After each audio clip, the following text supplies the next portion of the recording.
For hamburger meat, if you'd like, you can also trim this up really well. Take and skin this silver skin off the outside of it here. Pull that off, just like so. You can trim this up and make a lot of really nice products out of this. There's some good meat in here that works well for steak salad. If you like steak salad, see, a lot of time when you go into the butcher shop, this will generally just go for hamburger meat. But what we can do here is we can seam all of this connective tissue right off of here, just like I'm doing. Just keep seaming it off. You can come up with some really great pieces of meat here. Flip it over to the other side. So again, we can go up underneath that silver skin and just keep trimming that off. And you can see I'm unveiling a really nice piece of meat right here. Okay, see, keep working at it here. Just keep skinning that skin back off there. Because you're your own processor, you can take as much time as you want to do this.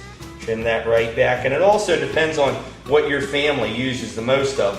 If your family uses a lot of hamburger meat, then maybe you'll just want to put that directly into hamburger. But if your family doesn't use a lot of hamburger meat, trimming meat, you can trim that up like that. And I mean, that's just a very nice piece of meat. I can put my thumb right through it. It's very nice and very tender. See, we can take that and dice that up into sections here. Chop it up just like so.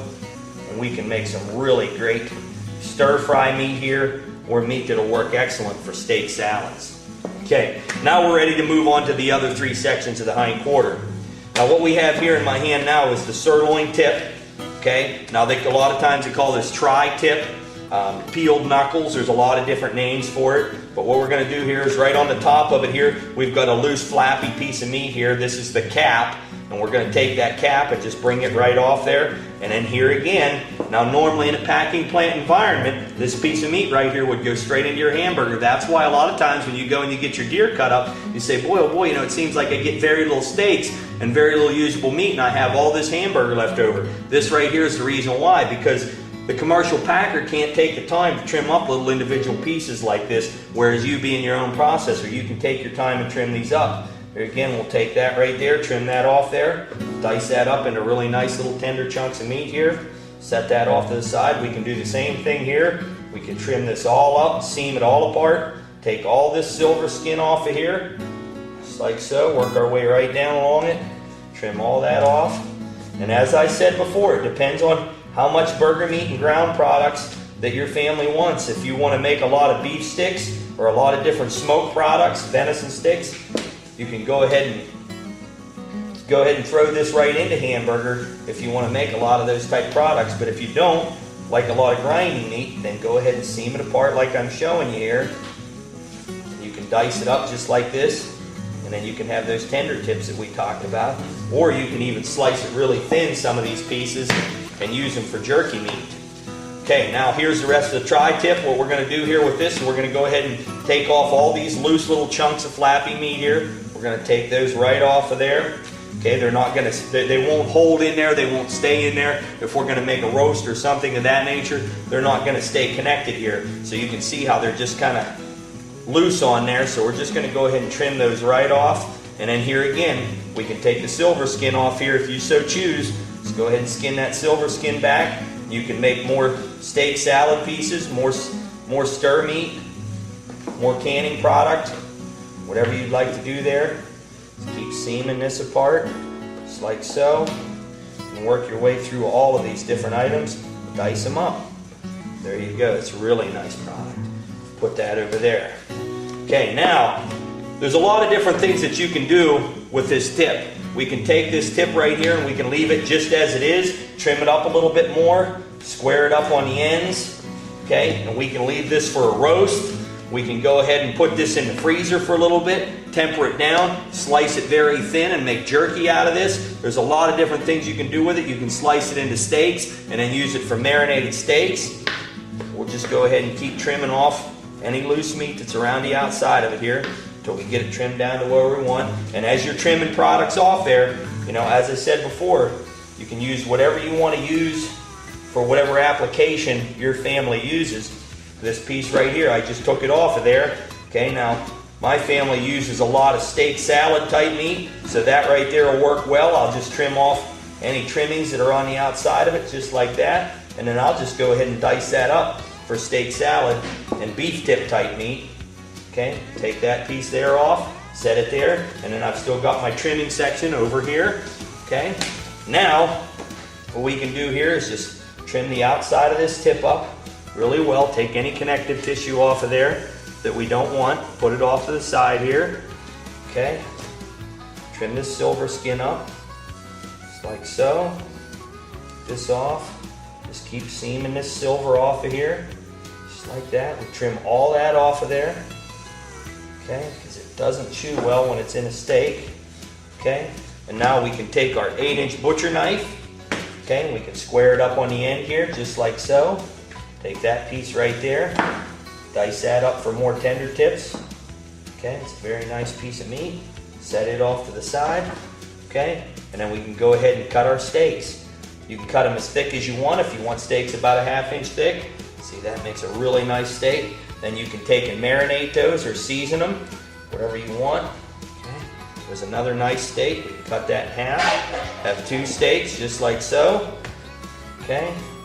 Take the next one off, just like that. Okay. And then we can leave the rest of this for a nice roast. If your family uses a lot of roast, you can use that for a nice roast.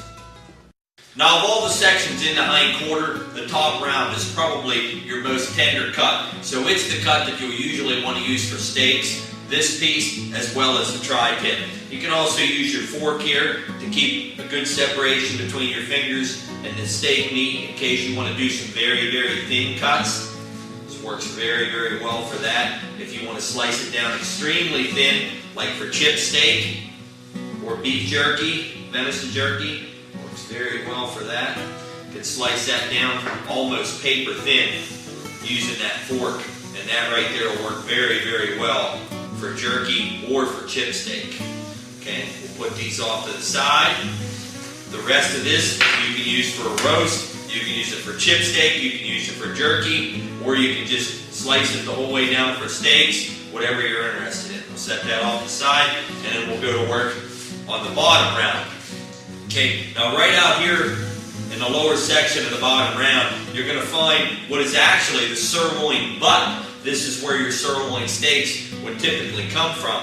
What we're going to do here is this, once again, just seams apart. It's sitting on it. We're just going to pull on this and follow that seam right back and peel this piece of meat right up out of there. And this is actually your sirloin butt, where your sirloin steaks would come from, right here.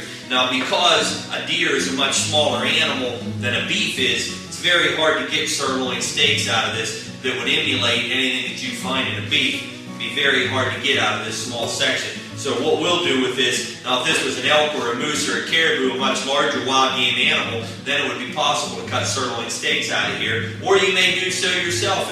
If you choose and you want some smaller sirloin steaks, you can go ahead and cut them apart. You're being your own processor. You can cut it any way you want. But what I'm going to do with this, I'm going to go ahead and seam it apart here, just like we've showed you on some of the other sections. Put that down into my burger tub here. Trim this out, just like so. Take all the gristle, all the sinew off the outside of it here. Any connective tissue that we see, like this, it's on the back of it right here. We don't want that on there. We'll just go ahead and seam that right off. Take our time, trim that up really nice.